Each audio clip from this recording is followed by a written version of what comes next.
Asshole Studios in Hollywood, California. You're listening to I'm an Asshole with Doug Bass. We've all been one, so let's talk about it. Now, here's your host, Doug Bass. He's an asshole, sir. He's an asshole. Hey, everyone. Welcome to I'm an Asshole, the podcast. My name's Doug Bass. I am your host. You know this if you've been watching and subscribing to us. You know all this stuff. It's fine. I'm just reminding you because some people may be tuning in for the first time, which is great. So if you haven't subscribed yet, please subscribe on Apple, iTunes, Podcasts, Stitcher, Spotify, Google Podcasts, everywhere that you get your podcast fix. I say fix because podcast is like a drug. Get it? Yeah, I thought so. Also, don't forget to subscribe to us on the YouTube channel at Doug Bass Comedy. That's where you can watch the full video of this interview. And you're going to want to watch the video because our guest today is a really cool guy. He is actor Keith Coogan is on the show today. That's right. You know Keith from the movies Adventures in Babysitting with Elizabeth Shue. You know him from the movie Don't Tell Mom the Babysitter's Dead with Christina Applegate. You know him from the movie Toy Soldiers. You know him. He just recently popped up in Jay and Silent Bob Reboot. He's a great guy. I've always been a fan of his stuff. I used to watch these movies when I was a kid growing up nonstop. So I got to sit down with him for about an hour and a half, and we shot the shit about his movies and life in general. And we find out when Keith Coogan was a real asshole. And you're going to want to stick around for that story because it's really fun. What else is going on? We got the election coming up. Don't forget to vote, people. Vote. It's really important this year. Look, you know, I'm not going to... I think people know who I'm voting for, all right? But, you know, if you're going the other way, you got your reasons. I'm not going to persuade you on this show. This is not a political show. Sometimes it is, but not really. But just vote. Just go out and do your duty and vote, and we'll see what happens. We'll see what happens, all right? I have a feeling good's gonna happen. That's my opinion.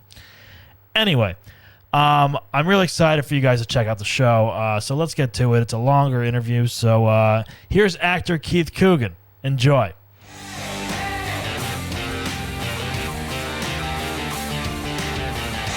Keith Coogan, how are you? I'm a big asshole. I am great. How are you? I'm good. Well, you're just coming out of the gate admitting it right away. I like that. Own up to it. Asshole. Yes. Well, thank you for coming on our show here today. We got a lot to talk about, I feel like. I'm a big fan of yours, first of all. You know, thanks. Grew up watching your films. And I would say, like, I think like... At first, I didn't even know it was you in Don't Tell Mom the Babysitter's Dead. Yes. Because, you know, compared to Adventures in Babysitting, such a different character, which is awesome for you, you know, a nice stretch. And I'm not a real on-the-radar actor. So it was like, oh, yeah, that guy that was like the second lead in this and this or whatever, the best friend or the brother from something. Right. So I could get away with it. I had a casting director once go, bullshit. I go, no, I'm in Adventures. She goes, no, I know you're in Adventures of Babysitting, but you're not in. And I go, no, I'm Kenny in Don't. It's like bullshit. So that's awesome. Thanks. That's a great compliment. There you go. See, that worked. Both are great movies. And of course, my dogs are gonna bark while we're recording this. So great. This is what happens, you know. You're my dog. Do you have a dog? Yeah, a half Chihuahua, half Pomeranian. Oh, cute. So officially a Cheepom, we call him a Pomawawa. A Pomawawa. Very cute. Very cute. Yeah, I love dogs. He's an asshole. He's an asshole. Mine is also. My dog's name is Waffles. He's a Shih Tzu, and he is 12, and he is an old, stubborn little grumpy asshole sometimes. I want to make a correction. I apologize. I don't want to call my dog an asshole.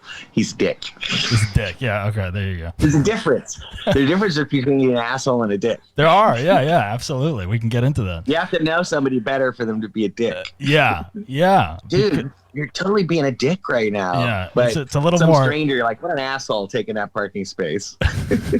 Yeah. Because you don't know them. Yeah. Exactly. They can be, you know, a variety of asshole kind of.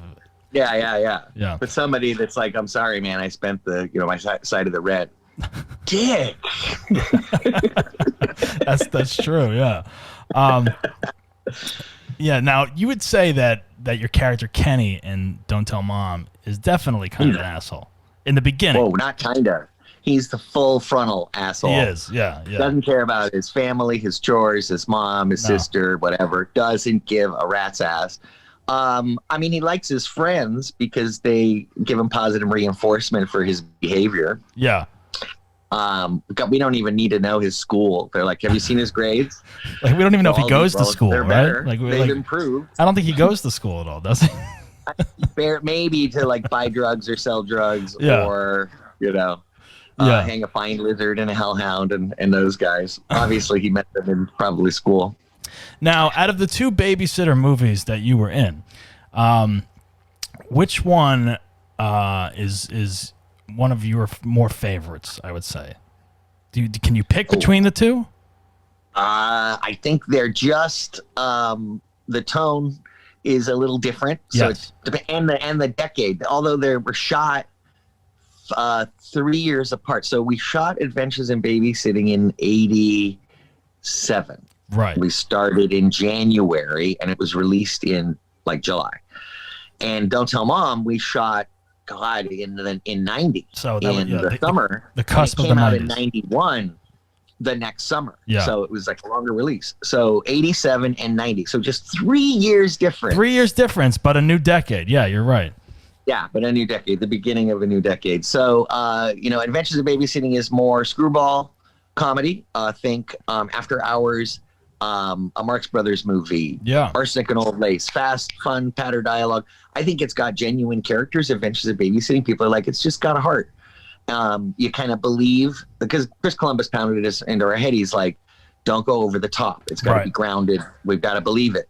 And then Don't Tell Mom is fun. It's farce. It's camp. It's got broad, fun characters. And so, like, Gus is just as much of an assole. Yeah, as Gus is Bradley a huge Whitford. asshole. Yeah. Bradley Whitford is probably one of the biggest assholes in Adventures of Babysitting. So you got, a movie is only as good. A protagonist is only as good as their antagonist. You got to have a good bad guy. That is true, and both have great bad guys, in my opinion. Oh yeah, and also Bruce, head inventory clerk, and Minions. Yeah. Caroline, the girl that talks like she's chewing her face. Yeah.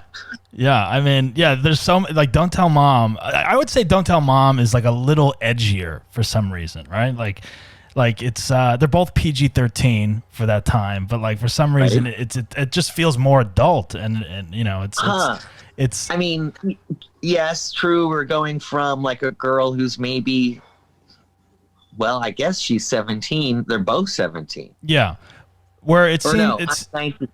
Yeah, it seems right, like Elizabeth Shue's character, like she's more of like, she's a seasoned babysitter, but she's kind of a fish out of the water. She's got to go into the city with the kids, and it's like a whole crazy world.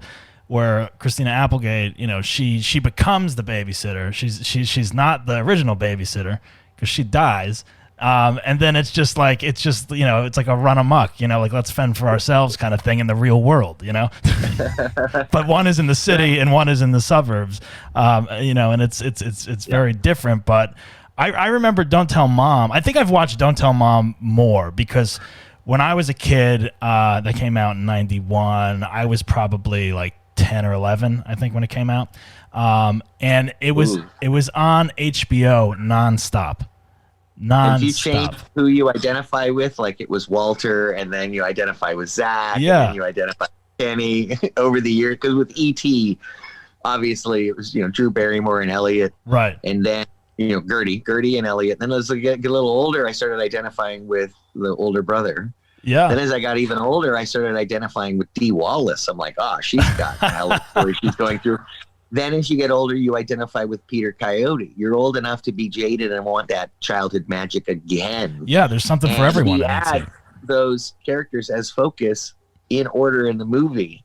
And then over the years, as I've watched E.T., it's like if I want to watch it now and see what I focus on or whatever. So Don't Tell Mom has a lot of ages. It does, yeah. There's like a full spectrum for every age group, which is cool. And like I just remember HBO playing that thing like every other hour, like during the summer. I believe they co-produced. It was HBO, Warner Brothers, Outlaw, and MTV. That makes sense. Were all listed. Outlaw had done Sex, Lies, and Videotape, so they were proven to be renegades. I think. Yeah. So like every outlaw time I turned the TV on, that movie was on, and I would just sit there and watch it from wherever it was. It's weird. I'm sure that there were story notes and the script was wrestled and stuff, but I don't feel like anything was removed or taken away to tone it down. Yeah. It was, as raunchy. It's not raunchy. It's because if you're young, all of those jokes go right over your head. Absolutely. There's a lot of innuendo. Right off the bat, the movie's dark because the babysitter dies. The poster is even a little like the poster looks like a horror movie almost. It's like the legs are up like in the lawn, and then all the kids are just kind of like looking at it. And it's like this could either be a horror movie or a comedy. We don't know, And like when you sit down and watch it, you're pleasantly surprised. Got a lot of horror cues, the Twilight Zone stuff, the fat vats and the chili. Yeah. The clown dog. Oh, clown dog. Yeah. Like a horrific way. I just realized that the clown dog is now the Chipotle on Sunset in West Hollywood. Yeah. It also was the All-American Burger. Which is a shame. It's a shame that they tore down that place because that was a classic. I think the sign right in the driveway as you go in for parking. Yeah. There's a sign. That's all that's left. Yeah. That's the problem with LA. They leave like. Here's the original light fixture from the Brown Derby. That's still, it's like everything else is knocked down. Who gives a shit? But L.A. Story with Steve Martin. Yeah, that's a classic. He's doing a tour of L.A. He's an architect, so he's going around downtown, and he goes, "Some of these buildings are over 20 years old." Yeah. Yeah, that's a classic moment. Absolutely. And Adventures in Babysitting. So this is Chris Columbus's first feature, I believe, right? That he directed. Directorial debut. He'd written Reckless, Goonies, Gremlins, and Young Sherlock Holmes at that point. Yes. So he was like kind of a Spielberg camp. Yeah, first time director on Adventures in Babysitting, and this is like a good movie for him, like a big movie, and you just think about what he's gone on to do, throughout his career. The Harry Potters, Home Alone, what else? I mean, tons of shit. I'm always wondering, like, why didn't he like make you some kind of sorcerer in Harry Potter? Throw you a bone. Because his deal with J.K. Rowling was she let him direct it as long as he cast an entire UK cast. He couldn't cast Americans in the film.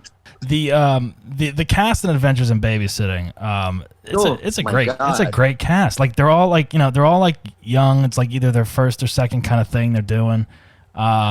Elizabeth Shue, Penelope Ann Miller, Bradley Whitford, like it's Ron Canada. Yeah. Vincent D'Onofrio. It's just like I'm like, oh my god, like you forget like George Newbern. You forget all these people are in this film, and like now when I go back and watch it, I'm like, oh my god, yeah, look, like there's Penelope Ann Miller. I forgot she was in this.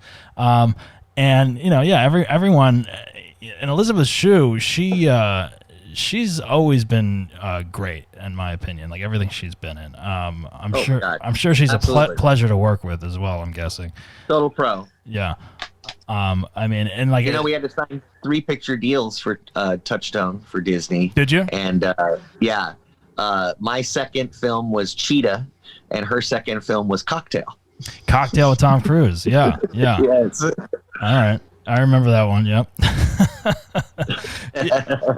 Yeah. There's and then I'm a huge Back to the Future fan as well, and then she took over the role of Jennifer Parker. That's crazy, and I know both Claudia Wells and Lisa. I know. If you're cool, you can call Elizabeth Lisa. By the way. Oh, really? That's a good thing to know. Hey Lisa, what's up? Yeah, I know Claudia as well. I've. Did you know that Elizabeth Shue married? Is it? I want to say Guggenheim. He directed Waiting for Superman. He's a documentary film director, and It Might Get Loud. And okay. That just blew my mind. I was like, oh wow, that's cool. Yeah. Now, did you find it odd when you did Adventures in Babysitting, and then your follow-up film is Don't Tell Mom the Babysitter's Dead? So now you got 2 babysitter movies. Now that was originally called The Real World. Okay. And this is how MTV got in as a co-producer, because we're shooting this coming of age, Secret of My Success, working girl ripoff for teenagers. Okay. We know what our influences are. That was the pitch. Exactly what they are. Yeah, exactly. And the pitch was, hey, there's all these movies where the parents go away and, everything just falls apart at home. The writers said, what if the parents go away, but the kids get their shit together, and it's better when so that was the pitch for Don't Tell Mom, was what if the kids got their shit together, right, and had to become responsible, and they actually did it. And so that was neat. And this is like a year after like Home Alone, right? Or like right around the same time, I think. On the DVD, no, I think when on the press coverage, one of the critics said it's like Home Alone times 5. Yeah. So that was actually on poster art. Yeah, I remember that. Yeah, it's a good marketing technique. Yeah, absolutely. But yeah, it's like the adult Home Alone. They spilled the title on us. I want to say, let's see, it was a maybe 10-week shoot, so maybe week 8. Mm-hmm. And we're at the house. We're in the final couple of weeks of filming, and they come and they go, "Hey, there's this reality show." We go, "What's a reality show?" Because the real world has not debuted yet. They go, they want to confuse brands and everything like that. So we pulled 13-year-old boys, and the new name of your movie is "Don't Tell Mom the Babysitter's Dead." Nice. And just the length of it, the apostrophes, the possessives, concatenations, the whole that. There was no way anyone's going to say it the same way or spell it the right way, or it's such an absurd title. Yeah. And then Johnny Carson used it as a joke, as a reference for a joke. And the writers went, I guess that was the right title, if it kind of, caught on. And they played the death out of the trailer that summer. And so everyone was very aware of Don't Tell Mom. And then they spent $1 million on the VHS release with huge posters with the babysitter legs. Yeah. No, it's great, and it is kind of one of those titles where you're like, this is either going to work or it's going to kill us, like literally. And it's a buffet because it's an inciting. It's not even the MacGuffin. It is an inciting incident, and that was also the only script change the writers Tara and Neil said had to stay. They told the studio, you can do whatever you want to this thing, but we want to take the babysitter in and maybe have a phone call and we talk about it with the mom, maybe 20, 25 minutes in the movie. And then we never want to talk about her again until the final line of the movie where she goes, well, what happened to the babysitter? Yeah, because you forget about her. You're like, oh, yeah. We have to, that joke has to stay. Yeah, so that's a perfect ending because you forget about the babysitter. And the I don't know her name, but the old woman who played the babysitter. Ida Rice-Marin. Oh my God, she is amazing. I remember just being scared of her, just her look and her voice and everything about her. I'm like, this is brilliant casting. Whoever this lady is, I'm like, she was great to do both. Yeah, she could flip on a dime, which was perfect. Now, you also, your grandfather is the late great legendary Jackie Coogan, which is that's amazing. I mean. You come from Hollywood royalty, I would say. Him being essentially the first child actor, I guess, right? I like to say the world's first film child star. Right. So there was a French young black actor that was famous in France. Okay. There were stage actors, for maybe a century before my grandfather that were world renowned for their stage performances, but because The Kid was Chaplin's first feature. Yeah. It was the first 6-reel. He'd only done 2 reelers, and it went worldwide. It was what was great about silent films is you could take the title cards and just translate them to another language and release the movie in German or Italian or whatever. And so it was after World War I. This is 1921. So we're just, several years after the end of World War I, and the world is still recovering. And there's a lot of orphans on the planet. And some film analysts said that Jackie Coogan was adopted by the world as their orphan, their little ragamuffin. That's cool. And there's a great photo of Jackie, Douglas Fairbanks, and Rudolph Valentino. And the caption is MGM's top 3 box office stars. Yeah. And it was in that order. It was Jackie Coogan, Douglas Fairbanks, Rudolph Valentino. And Jackie was in costume in the photo. And the other 2 were not. And I'm like, yeah, I've seen this photo from time to time. So I looked into it and I asked my mom and she goes, oh, that's because they visited his set. Okay. So he did, Chaplin basically handed him the character. So Charlie Chaplin essentially kind of discovered your grandfather in a way. Yes. Yeah. Discovered and put him on and gave him a whole career of knockoff movies. Yeah, I mean he's in a lot. Circus Days, My Boy, Peck's Bad Boys. And then his career died a little after Talkies. He did a talkie version of Tom Sawyer and Huck Finn with Junior Durkin played Huck Finn and Jackie was Tom Sawyer. Terrible, terrible car accident that killed my great-grandfather. The trust, the millions of dollars went to my great-grandmother who remarried the business manager and they went through the money and then created the Coogan Act so that children's earnings are protected. And then he fought in the war, married Betty Grable, fought in the war, married a couple of other dancers, then my grandmother, and then booked a TV show because, stage and film actors are like, television. The Addams Family. Yeah, that's Uncle right. Fester Uncle Fester, yeah. That's an amazing long career. And also creating an important law for actors and entertainers, the Coogan Law. Yeah, I mean, when you think about it, like that is like seriously important, and it also like you as a child actor, and all your friends, and the big child and Macaulay Culkin, all these child actors are to thank your grandfather for being protected under that law. I would say. Those that started making money after 2001. So there's a couple of cutoffs. There was when the law was created. When was it created? Then there was 1935 or 38, something like 1938. And then I think he lost the trial in 38. Within 48 hours, they drafted the bill, and it was passed in 39. I'm not exactly 100% on that. I want to say within 48 hours of him losing the trial because he sued his own mother for his earnings. Right, yeah, that's a big Everyone was deal. like, we need a bill. So in 2001, it was all oral. It was a contract in front of a judge. Yes, we'll save money for the kid. But there was no mechanism to guarantee that happened. Yeah. So you had the Gary Coleman situations. I know Macaulay has struck a lot of other friends. His parents, I haven't really hung out or met Macaulay, I don't think. You haven't? No, and I hear he was now see I would think that you guys would be like, he was interviewing somebody and they name dropped me and they're like Coogan, and I'm like, what are you talking about? Yeah, well, I would think like Monster? I mean, you both I would think you both worked with Chris Columbus. You're both child actors. Why not? Why not form that bond? Speaking of I formed it with Charlie Schlatter, who was in Heartbreak Hotel. Right. So Now you also are a part of a YouTube show called The Quarantine Bunch.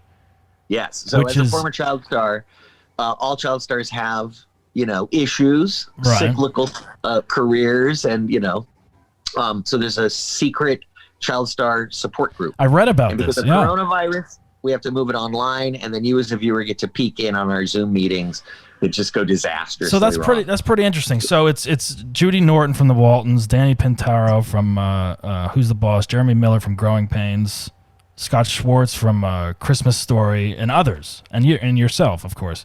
And this is a secret group that meets up, and it's kind of like a therapy group for child actors? Support group, yeah. Support group, How you doing? What's up? Who's sober? Who's not? Who doesn't care? Right.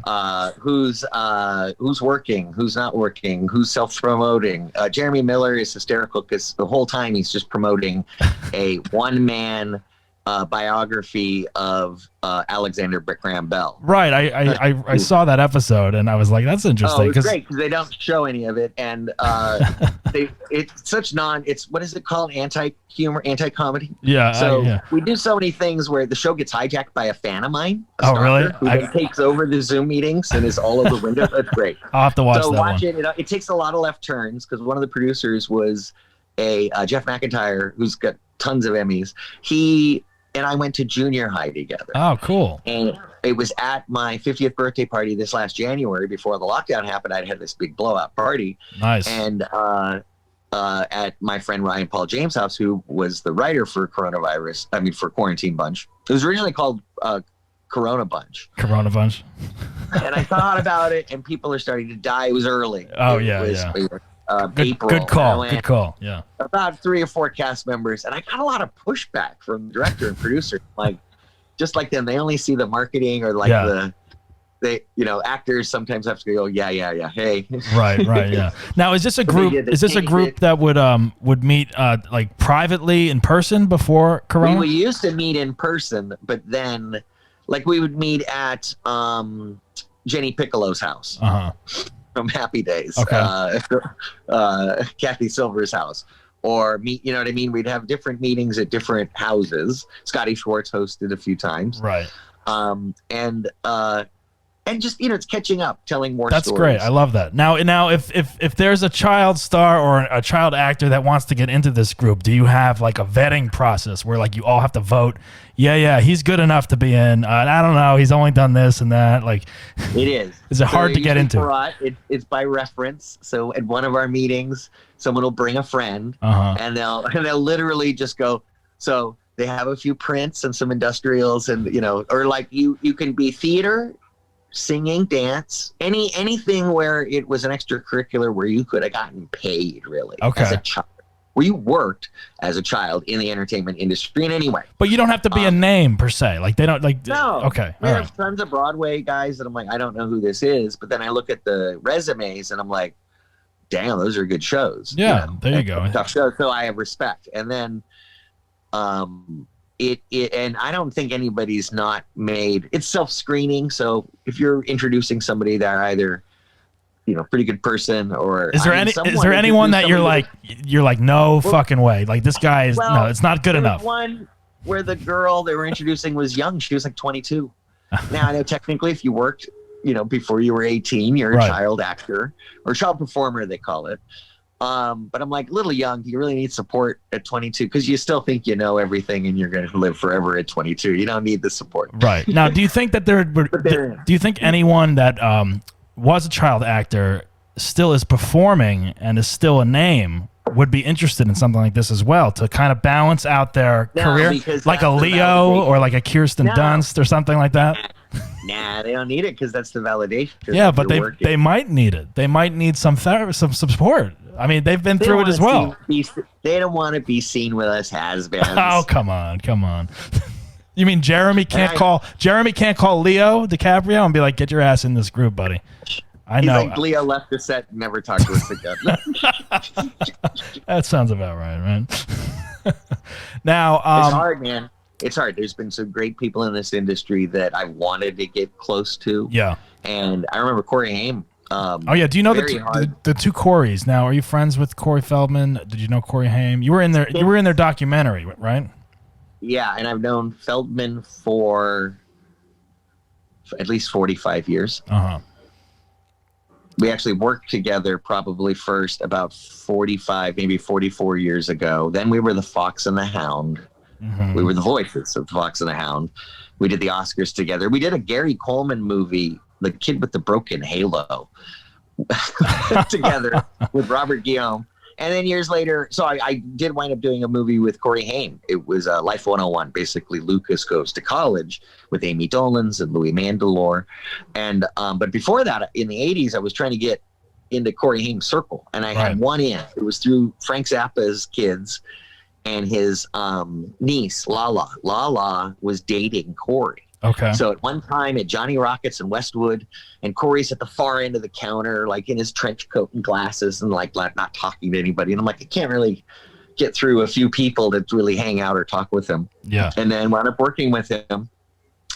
And then he moved in with me after the movie. So Corey Haim? Quick, quick, fast friends with Haim.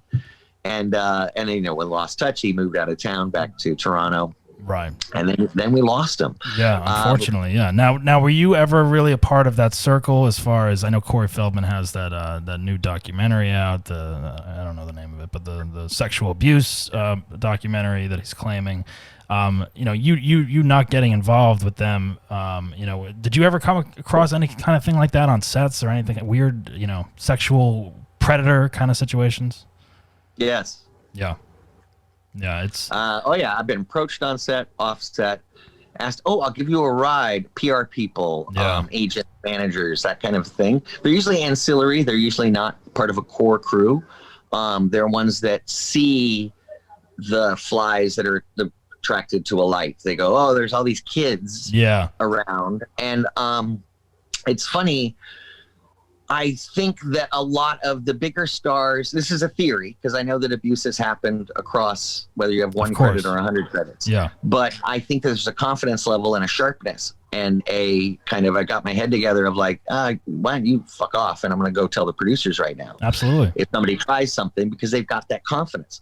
But I know the predators probably could spot the kid that doesn't have it and won't talk and could be abused. And that's what it's all about. They seek that out. Yeah. Here's it's funny, in the Jackie Coogan law, it's parents have the right to be within sight of sound of their child at all times. Yeah. The right to, but they don't exercise that right all the time. And they always go, oh yeah, sure. Sign off the kid. I know people that were signed off to the director as their guardian on the set, and so I think that it should be a requirement. Parents actually must be. Yeah, within sight. And then that removes liability against absolutely. And it's I get it. It's like they got to treat it like it's their job as well as a stage parent or whatever you want to call it. I understand. Like, okay, they're going to be there for 12 hours on set filming or 6, whatever the I think one of the points in Corey's documentary was a law they passed, a stipulation in the entertainment industry that anyone that worked in the outside support services, managements, PR, that kind of stuff. Photographers, they had to fill out a form and just kind of register their business information, their thing, out of like a possible 200 and something that should have done it. Yeah. 0 people are in compliance with this regulation. And they all work with minor children in the industry. And a lot of them are ones just starting out. Right. Hey, I could get you I could get you. And they're hopeful and they're thankful for any kind of opportunity. And, a certain gullibility comes into that at certain times. Well, they're just not educated. Yeah. And I think that could be struck down with a lot of clear how it works, what real way into the industry is, who can help you, who can't. What are false promises that might tip you off that exactly. somebody's full of and it's great that like Corey's documentary is out there and this conversation is going on more and more now today, and people are aware of it, whereas back in the 80s, it wasn't talked about. It was kind of. Hey, I think if you read choreography, which shocked the heck out of me, sorry for cutting you off. No. I don't want to just focus on sexual abuse. It happens probably the same parts per million as civilians. A kid in a school, a kid in any state, anywhere, 1 out of 4 children are sexually assaulted. So it's probably the same ratio. That's absolutely. Probably the same ratio in the entertainment industry. But also I don't want to focus on that. There's financial abuse. There's physical abuse by parents. There's neglect on a set of you make a kid do a stunt. Right. Hurt their back. And that kind of stuff. That kind of stuff is overlooked all the time, I would think. Like, stunt work. It's like, it's okay for the kid to fall down here, but like, is it really? No, probably not. No, pain pills at 14 years old because you hurt your back doing a stupid stunt. Right. Yeah. Exactly. Like, those are things that people need to think about, especially on set with all these rules and stuff. And stunt work is so important, I think. Like, I'm very annoyed that there isn't like an Academy Award for stunts, to be honest with you, because I watch some of these stunt drivers and stuntmen and women, and it's like this is amazing stuff that these people do. SAG gives one because the stuntmen's union, the stuntmen are part of Screen Actors Guild, right?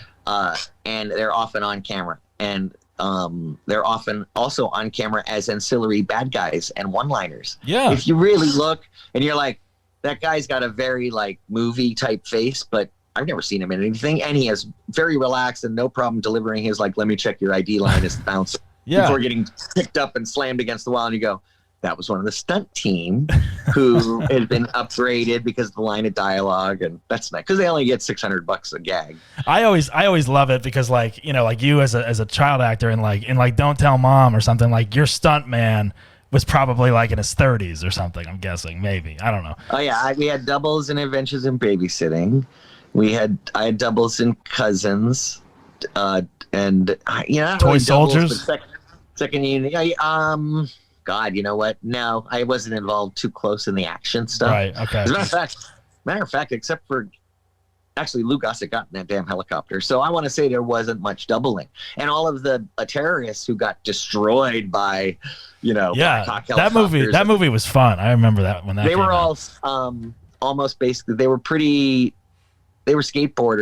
and like motorcycle riders, and they were all pretty extreme. They were like physically fit and ready to get a lot of squibs on them and take a fall. Yeah. I mean, that stuff is. I love Toy Soldiers. Toy Soldiers was probably super fun for you because it was such a it was a different genre from what you have been doing, and it's a fun movie. I mean, it's just like tense and action packed and kids, and it's just like, oh yeah, it was kind of ahead of its time. I think like that kind of thing. No, it's derivative. It was Dead Poets Society meets Die Hard. Yeah, they saw true. that young teen boy movies were doing well, and these action. We had Under Siege, we had Die Hard 2, Die Hard on a plane, on a boat, on a. That's right. Yeah, it did come out in between all those. Perfect.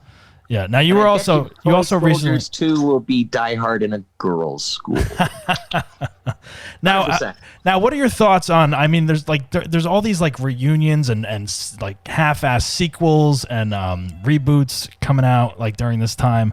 Did you see the reboot of the Adventures in Babysitting, The Sitter with Jonah Hill? Oh, the 100th Disney Channel original movie. They held a great soiree at the Directors Guild.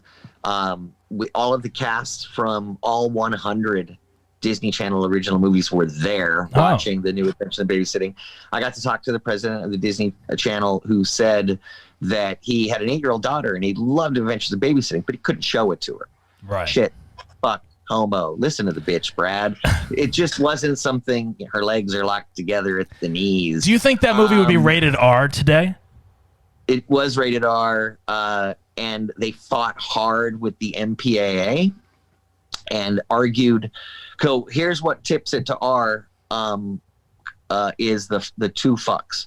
Yeah. You're allowed a few shits and 1 fuck. Right. And they put 2, and but they're back to back. They go, it's one instance. It's part of the same gag. And that was a good argument. It's a setup for don't fuck with the babysitter, don't fuck with the Lords of Hell, don't fuck with the babysitter. Yeah. And she pronounced it, Elizabeth Shue's East Coast pronunciation is more fuck. Don't fuck.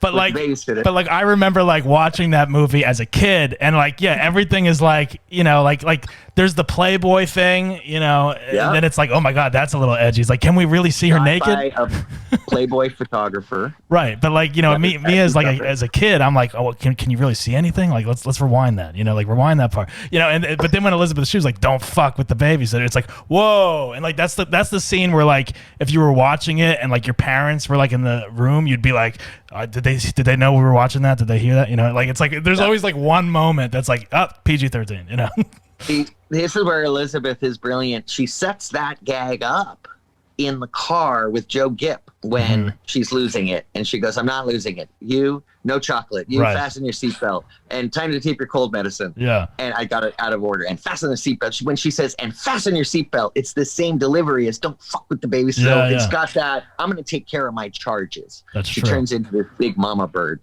I think that the babysitter, because Thor's in it, and we had to license it from Marvel, it's originally He-Man, and Chris Columbus said, I don't know who the fuck He-Man is. And they looked at everything, and it could have been a number of different things. And they looked through licenses, and they're like, Thor is cheap. Right. It's not used. It's not Spider-Man. And Marvel, they licensed it. They got to mention Spider-Man, Captain America, with the Forces of Darkness. And we just have so much great Thor support. And then Vincent D'Onofrio was a great Thor. I still don't know to this day, and he played it so great that I don't know. It could be the real Thor. That's true. That is true. And he's he just doesn't want to blow his cover. He's such a chameleon. Like you don't even it's like sometimes he's in stuff and I don't even realize it's him. I'm just like, oh yeah, there he is. Yeah.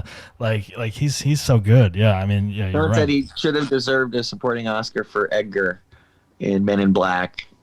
Yeah, absolutely. He was great in that too. Yeah. I mean, he had braces put on his knees so that his knees couldn't bend when he walked.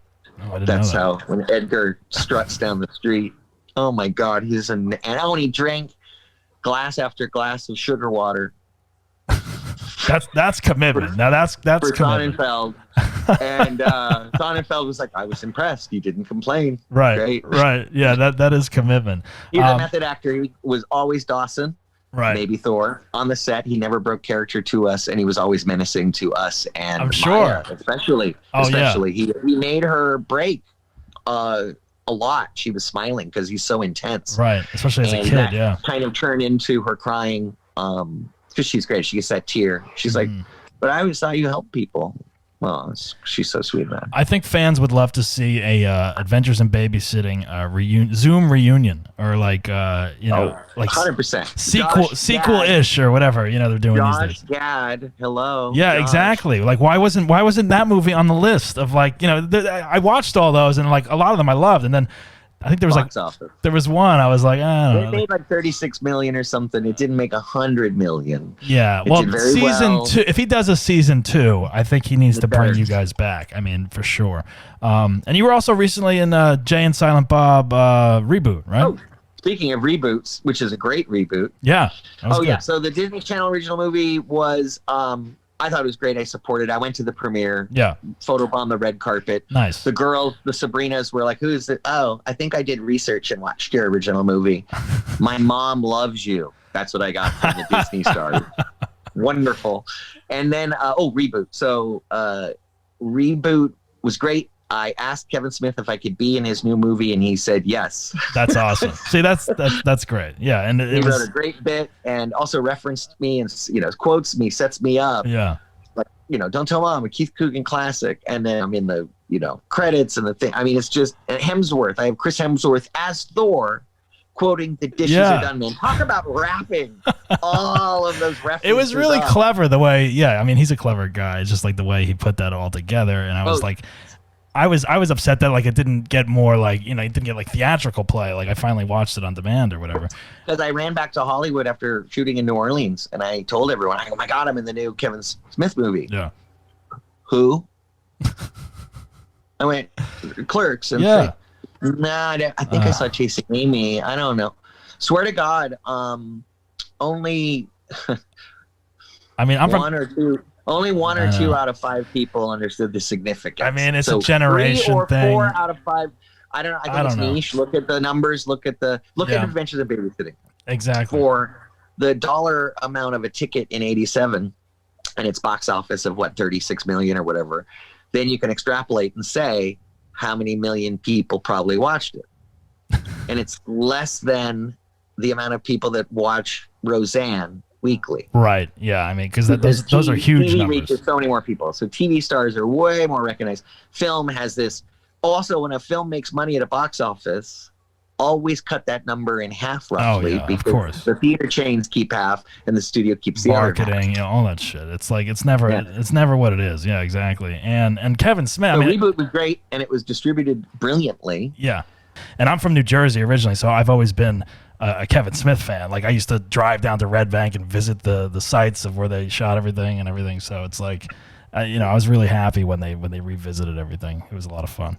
And much respect to Kevin because the industry is so hard get in and get mainstream. Yeah. That he was able to puncture his way in there and just keep creating. That's the thing. He just keeps creating. He's so busy and so motivated. He's a workhorse, and now that even now more than ever, I would say, with his new lifestyle, veganism, and his second chance at opportunities and stuff, he's really grabbing it by the horns and going with it, and that's great. Really? Yeah. All right, we're going to take a break. We'll be right back with Keith Coogan.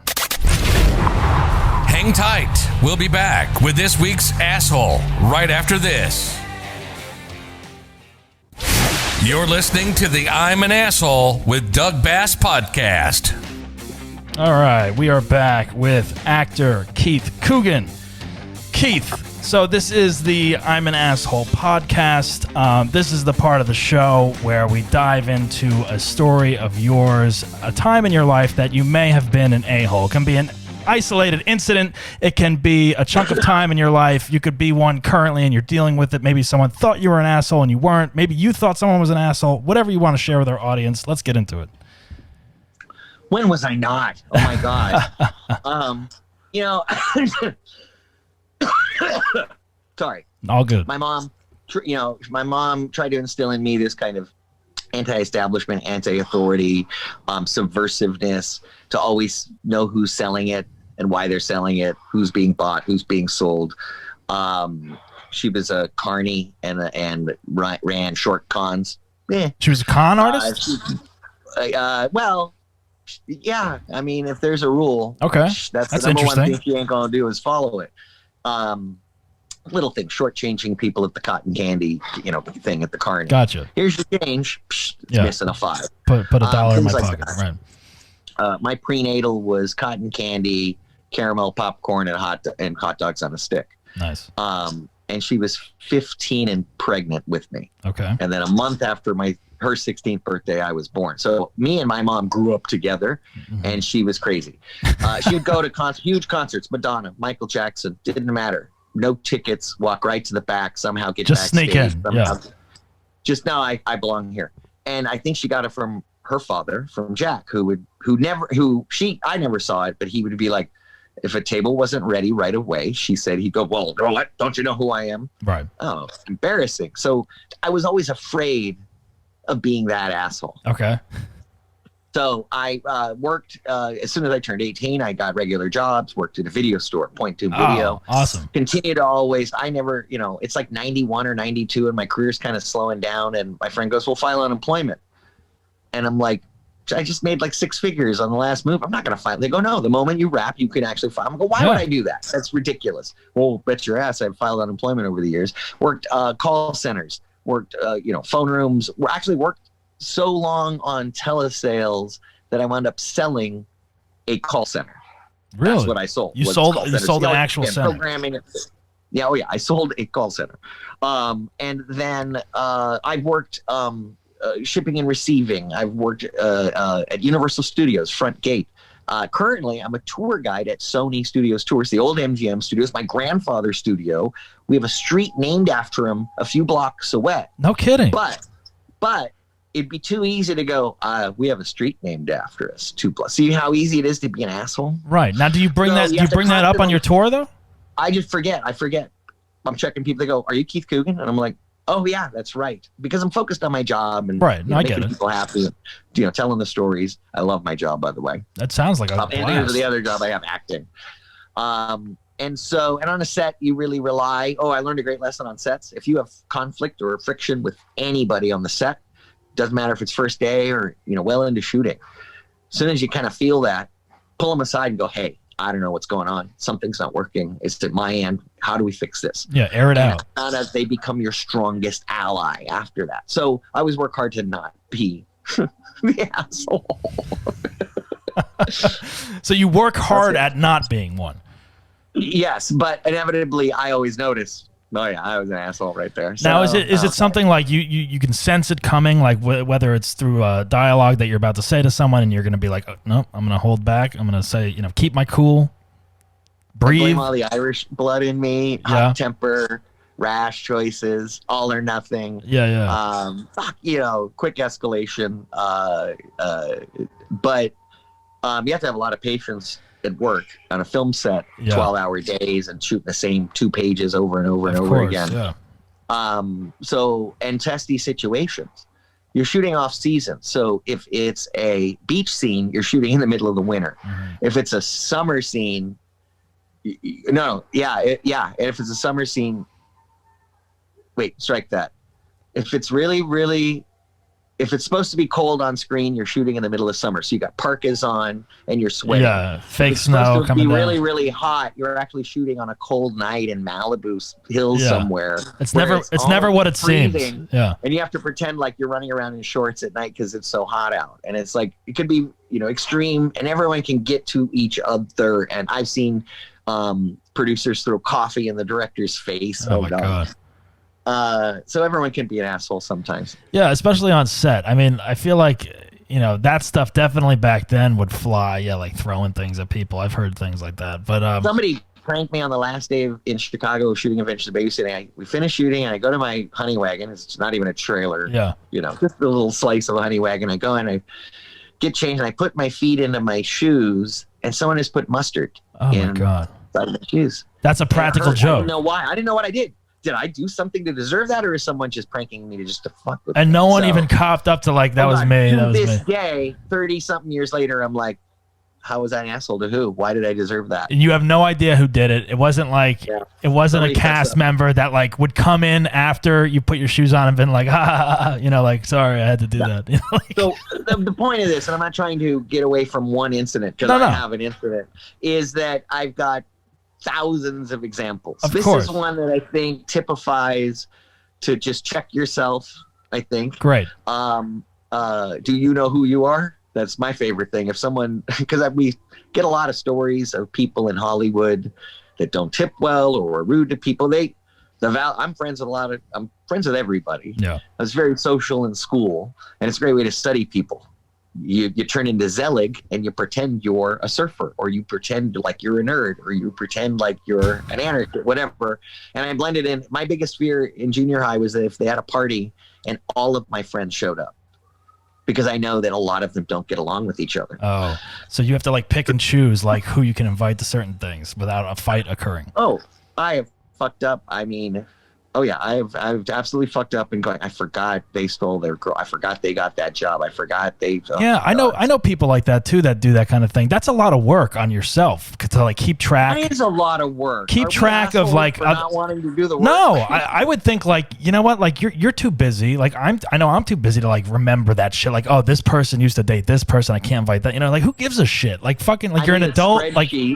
Yeah. An Excel spreadsheet of like, oh God, no, that was his ex. I can't do that. Right. Okay. That's too much. Like that's the same thing with like people's weddings and stuff. Like we can't invite Uncle whatever because he hates, this person. No, that's great. Get him drunk, make him fight. But yeah, that is a lot of work. Like why is it your responsibility? Like say if it's your birthday party or something. No, I want this person, this person, this person. Like I don't care if person A and C don't get along. Like fuck, let them figure it out. They don't have to go near each other at the party. Like it's a big party. At my 50th birthday party. Really? I invited a lot of former child stars in the 80s because it was an 80s themed party. Oh, that's awesome. Where did you have it? Where did you have it? At my friend Ryan Paul James, who wrote the Quarantine Bunch. Right. And he has, the backyard of the pool and the thing. Plenty of room. Nice. We'd had the secret society meetings at his house prior, so a lot of the former child stars knew where the house was. Mm-hmm. And it was a blowout. Oh my God, it was so fun. But I had people that did not get along with each other there, and that's fine. They're really nice to each other in public. To each other, hey, what's up? Good to see you. But then I could feel that. You could just feel that tension. And it's unfortunate. My wish is everyone could bear the hatchet. I've made efforts to. I've had instances where people thought I was the asshole and I wasn't, but there was nothing you could do to change their mind. And I learned that somewhere, and I started quoting this to a friend of mine. This is in 80, 89, 90. I said, you cannot control what other people think about you. So why give a fuck? Exactly. That's a great way to put it. Stop trying to project an image of what, what is it, integrity or I forgot the name. That happens to me as well. It's like people think authenticity. Yeah. Yeah, exactly. People think I'm an asshole, or like they look at me and they're like, he looks like an asshole or whatever. Like, I don't know. I was reading a true story. Someone was working on something with, it was PSAs with Paul Newman and what's his wife's name? Paul Newman and Mrs. Newman. I don't know. She's a famous actress too. And he notices no one of the crew, they're eating alone. And he's like, but he goes up and, hey, what's up? Can I eat with you? He wound up eating with them the next few days. He's like, because people were intimidated by it, they didn't even approach him. Yeah. So you could be projected as an asshole without having done anything. Right, because people are intimidated, or they perceive someone in a certain light or whatever. And I know people that they literally have avoided me. Like we've met once or something like that, and there's just this like unspoken vibe between us where it's like, I think he's an asshole and I think he thinks that I'm an asshole. So we're just going to assume that we're never going to talk about it. We'll look at each other at a party or something, and we'll never figure it out. And I'm sure we have nothing. Strategies. And I'm sure, strategies. yeah, I'm sure we have nothing. Compliment them. Yeah. Hey man, that was really great work. And so did I saw that. Whoa, they're like changed. Yeah. And the one that I never knew about and I just read recently was like an enemy workplace or somebody that you see a lot and you're like, God, I just always have to deal with this person. They're so always. They said, ask them to do you a favor. Go, hey, listen, I need your help. Could you? And they said that there's a weird trick psychologically that happens where the status changes and they're no longer an asshole to you. Right. And I tried it and it works. I thought it was brilliant. Are there times where people, come up to you, they recognize who you are, you're not in the mood, whatever, that you've snapped or like have become an asshole or like, I'm just trying to pick your brain on that kind of thing. This is the story. Well, number one, on social media, I am on Twitter and Instagram and Facebook. I'm at the 5,000 max. I do have a fan page, but really my Facebook is that thing. So everyone can direct message me and instant message me and stuff. That the expectations of how much time I visit those sites, how quickly I can respond, and how much once I say, oh, that's great, thanks, when they tell me, when they first direct message, usually it's right. like, kind of the fan story and stuff. You're like, that's awesome. I appreciate that. And then they want to be like, so I just got back from the store and I'm thinking of doing it. And then they rope you into you're their pen pal. I can't do that. Yeah, that's a lot. That's a lot of work. The people. I just can't. I don't want to short. So I want to lower their expectations. Will Wheaton had a great thing on his Twitter. He goes, what to expect when you interact with me on the internet. And he has several orders of magnitude more followers and interactions, posts, views, retweets, comments, thousands, like an order, literally. But even at my modest level, I still can't keep up with it. So I always feel like an asshole constantly on social media like that. I'm sure, because it's like you do appreciate your fans. You appreciate people reaching out and praising your work and what it means to them. But yeah, you do have a life. It's like you can only respond to so many people. You're not going to keep writing back and forth. I get that. Now in person, my wife, Pinky, she is a fangirl and she has taken selfies since the 80s. Okay. And now is at thousands and thousands of photos with everybody. Tom Cruise to Brad Pitt, Matt Damon, Ben Affleck. She's a fangirl. She's a fan of all these people. Yeah. And on it, she doesn't sell them. It's for selfies. It's for her. Yeah. Sell her selfies. They're up on all over the walls and collected like Pokemon. And I was able to see from the other side of the rail at the red carpet what that is cool, because it's like, if you think about like the 80s and stuff, like autographs used to be the thing, like, hey, will you sign my VHS of Adventures in Babysitting or whatever. And now selfies, once smartphones came out, that's more personal. It's more I think it's cooler. It's like it's like, here's a picture of me and Tom Cruise or whatever. And it's like, you're not going to sell that. You're not going to sell your picture to someone, where if you're getting a cocktail poster by Tom Cruise and Elizabeth Shue signed, you might sell that at an auction or something. I don't know. Exactly. There are actors that refuse to do non-personalized, so they will not do anything without. Because if they write to Doug or whatever, then it's like not worth anything. Whatever. Exactly. Yeah. They'll charge extra for quotes or any sort of personalization other than best wishes or whatever. Right. And it always kind of baffled me. I'm like, what do you care if someone resells that? Yeah. Are you selling them? If you're not selling them, and if you are, they're going to have to sell them above your cost. That's interesting. I have plenty of autographs. I sell autographs for like $30 online and at autograph conventions, but people are reselling my stuff for like $100, and I'm like, good luck, because they could just go to my site and get it right. Yeah, exactly. And that's the kind of thing where I don't care. There's a term in the fangirl thing. It's called racking somebody.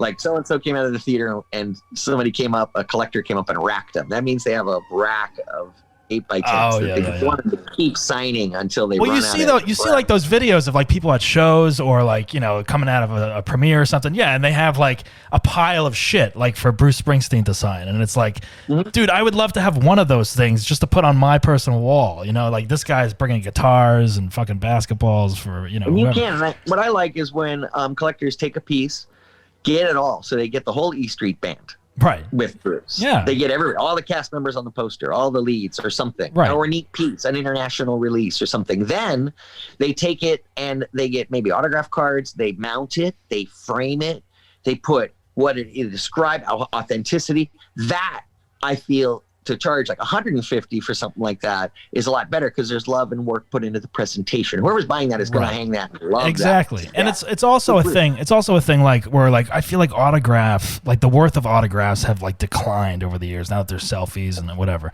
But it's like unless the celebrity is dead or something or like Well, where are you? Where are you physically located? What's that? Where are you physically? Where located? am I? I'm in Hollywood. Oh. Yeah. Duh. Yeah. So that's your perspective. Right, exactly. But yes. There are 48 other states where it's hard to find celebrities. That is true. They only visit if they're shooting a movie on location or they have they bought a town and they have that is true. Yeah. Yeah, I'm not thinking like that. So you're right. We can go to the supermarket and see stars. Do you go to any of these these fan conferences or whatever where they have like the 80s movies, cast members signing things, that kind of thing? Did you ever go to one of those? As opposed to like a regular autograph convention? Yeah, autograph convention. Yeah, I know. Like, I go. We try to go to about 5 times a year to all over the country. That's cool. Do you have fun with those things? Oh God, blast! Yeah, blast. You meet all the fans. You hawk your wares, selfies, autographs, DVDs. I just bring a ton of stuff. Plates I sign, dishes. I saw that on your site that you sign autographed plates that say the dishes are done, man. You usually get feted and taken out and dinners and stuff, and sometimes you're just left alone. They're like, you make your way from the airport to the hotel and we'll give you a couple of bucks a day for room service. That's sweet. That's like a great time, it sounds like. Sometimes nothing. Sometimes you go, there's going to be 100,000 people at this convention. Yeah. They're out of budget for guests, so we will drive to Vegas or Salt Lake City or San Diego or something. We will put ourselves up in a hotel near the area, and they just basically give us passes and a table. We look like all the other celebrities that have been comped or paid for. I don't have the same line that David Tennant does, but it's just about the fan interaction. Yeah. Do you ever meet like crazy ass fans that you might be scared of at these things? No, I don't. God, not what? Oh, not specifically crazy for me. No, it's your wife. My wife goes, "Oh, lies," and then she goes, "Oh, really?" I don't think that I have. I mean, there's a couple that no, I don't think any. I think they're weird with everybody. Okay, that one was weird. Do you have a stalker, Keith? No, just people that don't have a realistic expectation of your time availability or your desire to have coffee right when you're married or in the middle of a busy autograph convention. And it also goes to interviewers or podcasters or whatever. They're like, hey, when's a good time to sit down with you and like talk about your career? And I'm like, I'm in the middle of an autograph convention where every moment I'm not at my table, I'm losing money. So after the convention or whatever, and they're always like crestfallen. Oh, asshole. So right there, I'm an asshole. You're an asshole because you said no or something. I see that's my thing. It's like I'll reach out to people to try to do this show. And then great. Or you reach out to people to try to do this show. Yeah, and then they're if they're like one person's like, if I say no, I'm an asshole, right? And I'm like, well, yeah. but I'm clearly like, no, look. I'm like, look, I reach out to people that like I'm interested in talking to and that I've admired over the years and stuff like that, and I think would be a good conversationalist on a show like this, But yeah, there are people that are like hesitant. Ooh, here's an example. We're at the Pop Culture Con in LA, and it's all 80s people, and some of them, like Carrie Elways or Val Kilmer, they don't have a booth that you can see them sitting behind the table. You have to go and pick a picture and pay and then go behind a curtain and into a private little area because they don't want other fans just taking pictures of them from outside.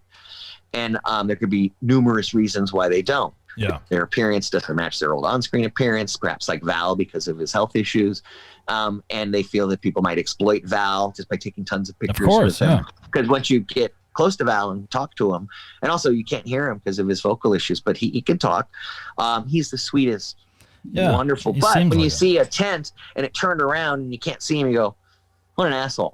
So we looked over and we see across from us is the Goot, is Steve Gutenberg. And we're like, is he here? And they're like, he's been here all day. And we're like, we don't see him there. Go, no, he's behind. He's in hiding. Private room.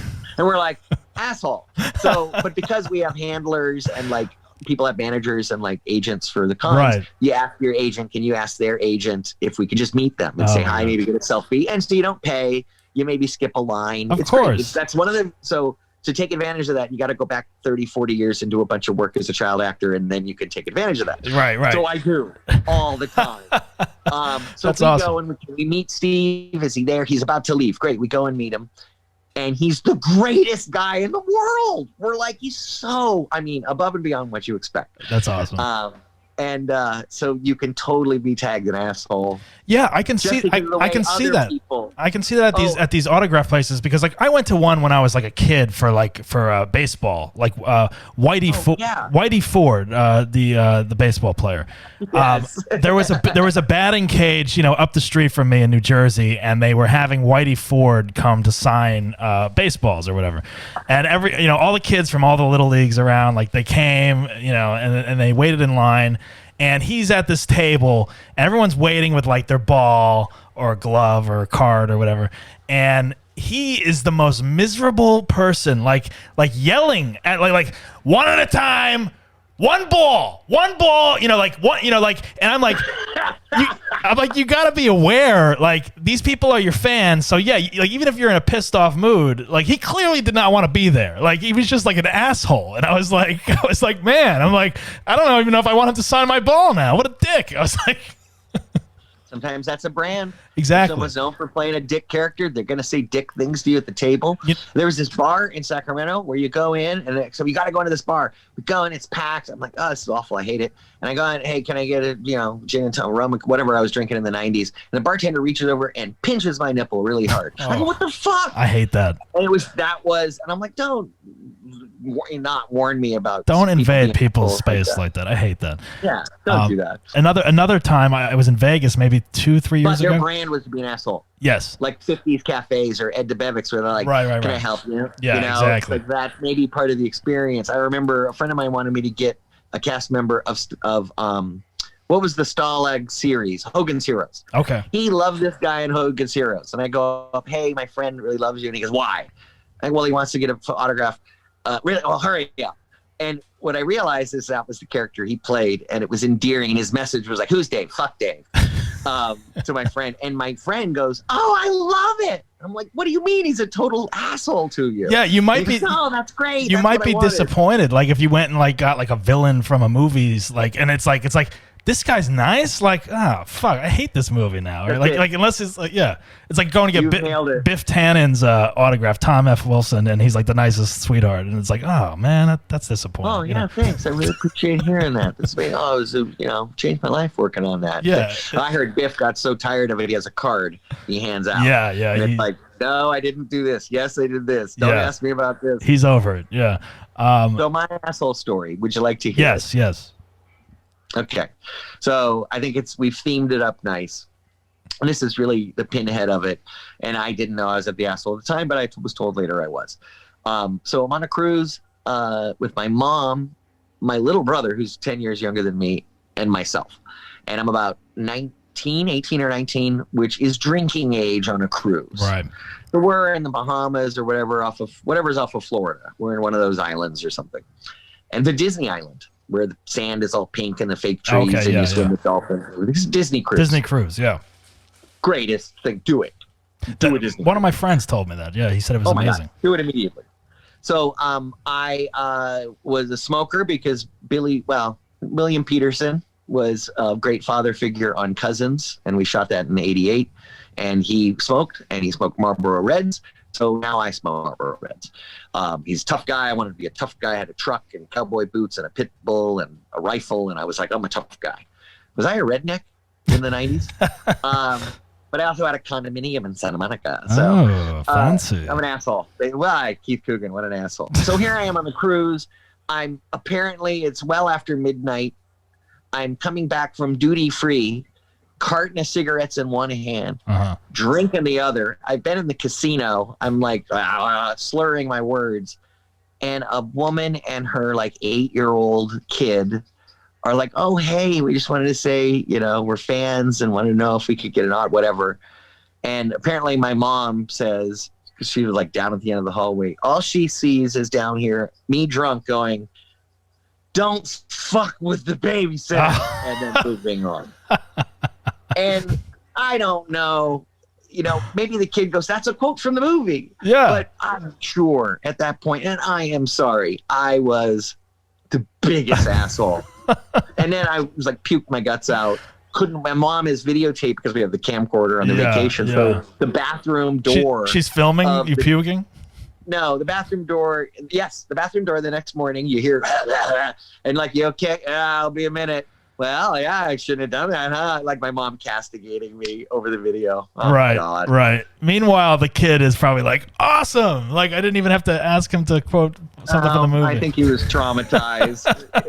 I'd like to paint it that it was awesome, but maybe the kid now is like, that's a great story, man. I forgot. Well, exactly. If you think about it from his perspective, he might be telling that, and his mother might be telling that like over and over at a party, and people are like, oh my God, that's amazing. Like, yeah, it was probably inappropriate at the time, but like that also gave them, maybe they didn't laugh about it right at that moment, but give it a few months, they're probably like, remember that time fucking Keith Coogan told us to fuck off and don't fuck with the bass? And then he puked on my foot. Like, you remember that?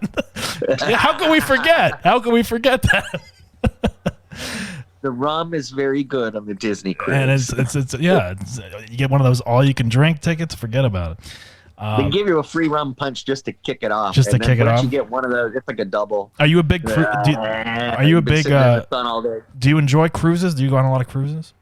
No, I've just cruised. I did the Mexican Riviera. Yeah. Parasailed and snorkeled and all that stuff. I do. Me and my wife love Hawaii. We did our honeymoon there. We went back. What island did you go to? We went to the Big Island and to what's the little town we love?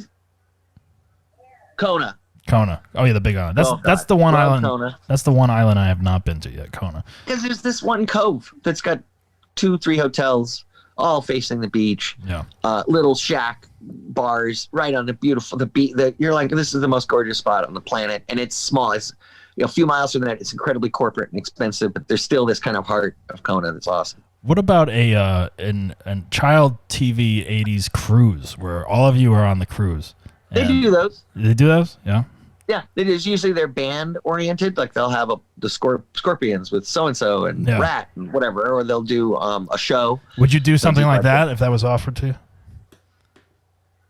Yeah, I mean it's a deep, intense. It better be like a 3-4 day cruise. I ain't doing a week. Yeah, because it gets awkward after the first. Hey, I love you. You're I know. My childhood. Get an autograph. What do you talk about after that? What else do you talk about? But it's interesting. There are tons of people that we have met that are absolute friends. Because you meet people and sometimes you go, you're my tribe. I like you. You're demented or whatever it is. And you get them. And all of a sudden they're part of your life. You're like, I can hang with this person. Absolutely. Why not? Yeah. Other people, there's no reason. You don't have to be friends with everybody at your job. No. But you pick and choose. And then, the older we get, there's no time for bullshit. And you can kind of weed out the people that you would gel with, I would think. Less than this is how many friends you probably have once you hit 30s, 40s. 5 friends. Especially in your 50s. Oh, my God. Yeah, true. Like, I have, my best friend growing up is Gabe Jarrett. He is Mitch in Real Genius. Right. I met him when we were 5. We went to school together, did all sorts of shenanigans. Yeah. And, he's in my wedding. And Gabe, and I still true dear friends.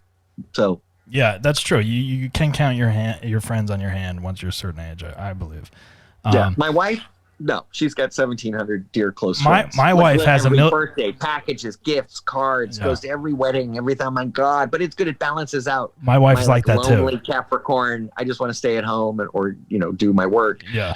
And she's very, very social, so it works out. Yeah, my wife is very social. She likes to make friends, socialize. But I am paraded around sometimes because we'll go and she'll be like, so and so wants to meet you or whatever. And one time, and this is great, we went, it was a funeral. Oh God, horrible. And we're out of state, we're at the funeral, and the reception is in there's a basement of the church. We're down underneath and it's somber, and one of the cousins or something came up over and came up and met me and stuff, and then goes, I just wanted to know, could you just say it once? Just once. So I'm like, dishes are done, man, at a funeral. But at no point did me or my wife go, what an asshole. Right. Well, I'm sure that's great. That even at a funeral, someone's like, hey, could you just say it? Yeah, I'm sure you get asked that a million times, and you just did it on here, so I don't have to ask you now, which is great. And the dishes are done, man. Yeah, like you have, that is like one like classic line that you got to do, which is amazing. That could be a new thing. Are you on Cameo at all?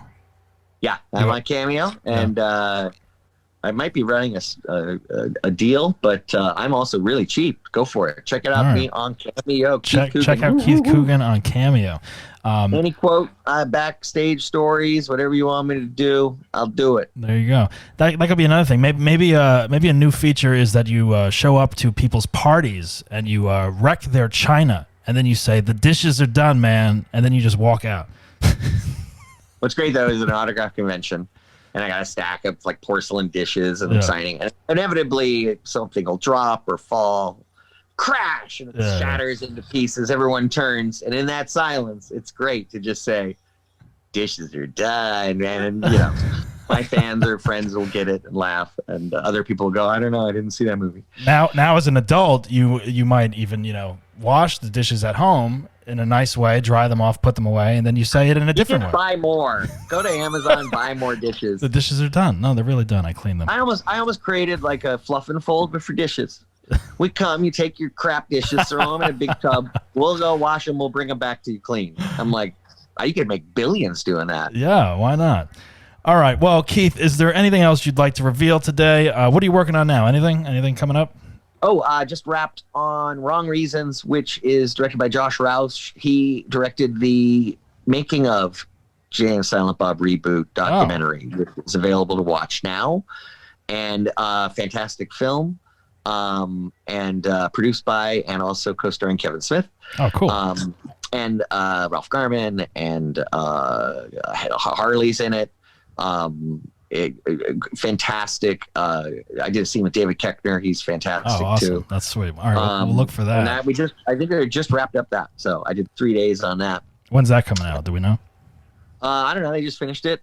So some post-production work. Nice. And then I can't wait to see that. Yeah, I also have a web series, Aunt Sissy. So Kathy Garver, who was Aunt Sissy on Family Affair. Mm-hmm. I am her dubious con artist, younger husband who's trying to take all of her money and get rid of her newly discovered niece and nephew. So it's flipped, and she's got another niece and nephew. It's lots of references to the original Family Affair. Awesome. That also, we haven't debuted that yet. Our screening was supposed to be in April. So when they shut down everything and all gatherings. Everything is delayed. Yeah, exactly. All right. Well, there's only one way that we end this show. Usually, you put yourself out there today by really coming clean and telling your a-hole story. So I appreciate that. And there's only one thing. My asshole story is a humble brag. Oh, you were recognized for being in a movie while you're on a cruise that you paid for. Well, hey, still, you owned up to it. You cursed off a kid while, a few rum and cokes deep, and and now he's got amazing stories to tell for the rest of his life.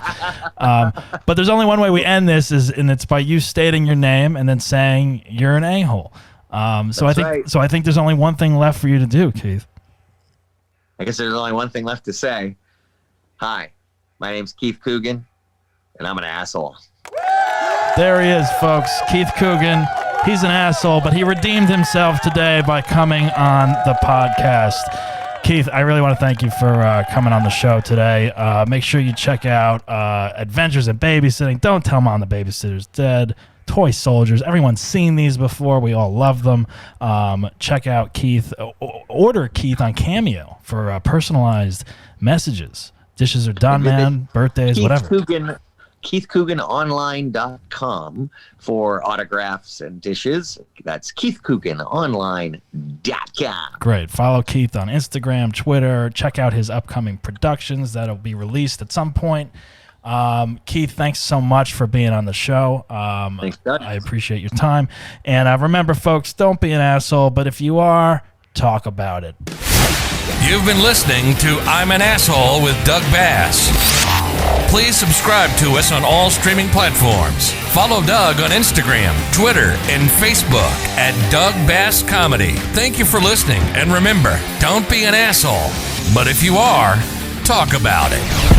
Have a good asshole story? Email us at doug@dougbasscomedy.com. We'll see you next time.